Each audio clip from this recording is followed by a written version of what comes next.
போக்குவரத்து துறை 1 லட்சம் கோடி ஒவ்வொரு லட்சம் கோடி 2 லட்சம் கோடி இழப்பு இருக்கு.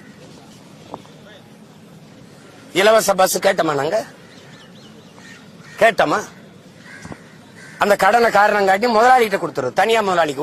உனக்கு இழப்புல வர்றது முதலாளிக்கு எப்படி லாபத்துல போகுது? அரசுக்கு இழப்பில் போவது தனியார் முதலாளிக்கு எப்படி லாபத்துல வருது?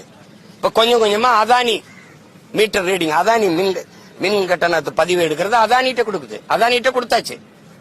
பல இடங்கள்ல மீட்டர், இந்த ரீடிங் மீட்டர் மேல அதானின்னு எழுதி இருக்குது. அவன் தான் மின் உற்பத்தி செய்யறான். சூரிய ஒளியில மின் பூங்கா, காற்றாலை, திருப்பி அவனே விண்டு மில்ல அவன் தானே போடுறான். இப்ப அவனே மின்சாரத்தை விற்பான். ஒரு யூனிட் மின்சாரம் 10-15 ரூபாய்னாலும் நீ வாங்கி தாங்கணும். ஏன்னா இருட்டில் இருக்க முடியாதுல்ல. மிக அத்தியாவசியமான ஒன்றாக மின்சாரம் மாறிவிட்ட போது அதை தனியாற்ற கொடுத்தா அவன் தீர்மானிக்கிறதான வேலை. இந்த அரசு எவ்வளவு பெரிய குப்பை, வீசி போன நாரி போன குப்பைங்கிறது, குப்பை அள்ளி தூய்மைப்படுத்தின மக்களை குப்பை மாதிரி ரோட்ல கொட்டி வச்சிருக்கிறதே சான்று. பாத்துக்கிறீங்க. ஒரு கவனம் இல்லது, ஒரு கவனம் இல்லை.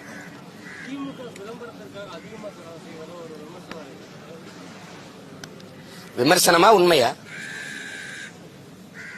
நீங்க என்ன இப்படி ஒரு கேள்வி கேட்கிறீங்க? ஒரு விமர்சனம் இருக்குங்கிறீங்க, ஒரு உண்மைன்னு சொல்லுங்க. பெரும் உண்மை அது.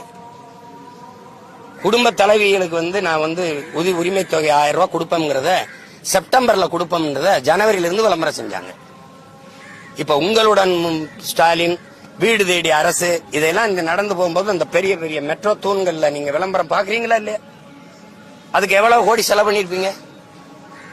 எவ்வளவு கோடி செலவு பண்ணிருப்பீங்க?